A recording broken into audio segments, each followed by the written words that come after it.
அனைத்து இந்திய அண்ணா திராவிட முன்னேற்ற கழகத்திலிருந்து புரட்சித் தலைவர் வழியில்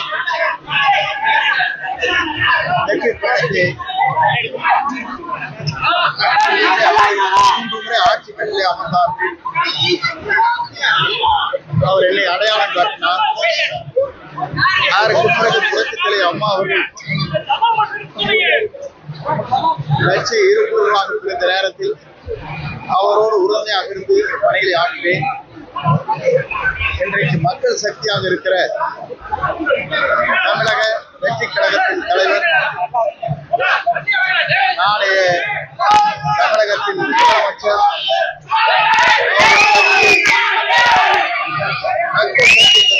மூலமாக அவருக்கு எவ்வளவு தடைகள் வந்தாலும் மக்கள் என்ற சக்தியின் மூலமாக 2026 அவர் தமிழ்நாட்டுடைய முதலமைச்சராக ஆகுவதை மக்களே முழுமனதோடு ஏற்றுக்கொண்டு மக்கள் சக்தியாக பிரதிபலித்து அவர் முதலமைச்சராக அருகிலே அமர்வார்கள். அப்படி அமர்வதற்கு இங்க இருக்கிற உணர்ச்சி பூர்வமான அவருடைய இயக்கத்தை சார்ந்தவர்கள் மற்றும் எல்லோரும் உறுதுணையாக இருந்தவர்கள் ஏறத்தாழ 4 மணி நேரம் இங்கே காத்திருந்து ஒரு சாதாரண தொண்டனாக இருக்கிற என்னை வரவேற்பதற்கு எவ்வளவு பேர் வந்திருக்கிறார்கள் சொன்னால் அதற்கு எவ்வளவு கோடி நன்றி சொன்னாலும் வீடில்லை என்பதை நான் இந்த நேரத்தில் தெரிவித்துக் கொள்கிறேன். வெற்றி என்பது உறுதி செய்யப்பட்ட ஒன்று, அது மக்கள் சக்தியாக மாறி இருக்கிறது. இந்த மக்கள் சக்தியின் மூலமாக தமிழகத்தில் ஒரு மாற்றத்தை, புதிய சமுதாயத்தை உருவாக்குவதற்கு, ஒரு நேர்மையான ஆட்சியை தமிழகத்தை உருவாக்குவதற்கு, புனிதமான ஆட்சியை தமிழகத்தை உருவாக்குவதற்கு புறப்பட்டிருக்கிறார். அவர் பயணம் 2026 தமிழ்நாட்டுடைய முதலமைச்சராக அவர் அமர்வார். மக்கள் சக்தியோடு என்பதை மட்டும் நேரத்தை தெரிவித்து, மக்கள் சக்தியை வீழ்த்துவதற்கு எந்த சக்தியாலும் தமிழகத்தை முடியாது. ஆகவே மக்கள் சக்தியோடு ஒன்று திரண்டிருக்கிறது. ஆகவே வெற்றி என்ற நிலையில் அவருடைய பயணம் மேலும் மேலும் மக்களுக்காக, மக்களுடைய சேவைக்காக பல கோடி ரூபாய், இன்றைக்கு 500 கோடி ரூபாய் ஆண்டிற்கு வருவாய் வந்தாலும் கூட அதை தூக்கி எறிந்துவிட்டு மக்கள் சேவை செய்வதற்காக, புனித ஆட்சியை தமிழகத்திலே கொண்டு வருவதற்கு துணிந்து இந்த இயக்கத்தை இன்றைக்கு உருவாக்கி இருக்கிறார்கள். அதில் நான் இடம்பெற்றிருக்கிறேன். இவர்களோடு சேர்ந்து அந்த பணிகளை என் உயிர் மூச்சல் வரை அவரை முதலமைச்சராக உருவாக்குவதற்கு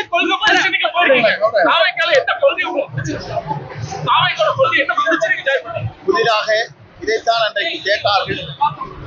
புரட்சித் தலைவர் ஆட்சி துவங்குகிற போது அண்ணாயிசம் என்றால் என்ன என்று பத்திரிகையாளர் கேட்டார்கள். அப்போது அண்ணாயிசம் என்றால் உலகாத வீடு, கிடையாத உடை, ஆராசுவர் என்று சொன்னார். இன்றைக்கு சொல்லி இருக்கிறார், எல்லோருக்கும் வீடு வேண்டும், பொருளாதாரத்தை உயர்த்தப்பட வேண்டும், எல்லோரும் 2 சக்கர வாகனத்திலே பயணம் செய்ய வேண்டும் என்று அவருடைய மனிதநேயத்தோடு இன்றைக்கு அறிவித்திருக்கிறார். அதோடு மட்டுமல்ல, 2 ஆட்சியில் தான் நடைபெற்றுக் கொண்டிருக்கிறது. அன்றைக்கு நான் சொல்லவில்லை, அது மனத்து விடக்கூடாது. புரட்சித் தலைவர் வரையிலும், புரட்சித் தலைவர் அம்மா வரையிலும் புனித ஆட்சி தமிழகத்தில் நடைபெற்றது. இன்றைக்கு நடைபெற்றுக் கொண்டிருக்கிறது. 2 ஆட்சியும் மாற்றப்பட வேண்டும் என்று எல்லோரும் விரும்புகிறார்கள்.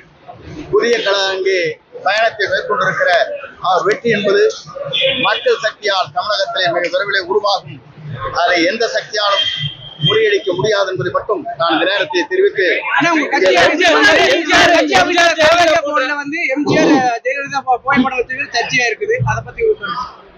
என்னை பொறுத்தவரையிலும் நேற்று தினம் பத்திரிகையாளர் கேட்டார்கள், உங்கள் படத்தை, அம்மா படத்தை வைத்துக் கொண்டிருக்கிறீர்களே, இப்போது இதில் இணைக்கப்பட்டிருக்கிறேன் என்று கேட்டார்கள்.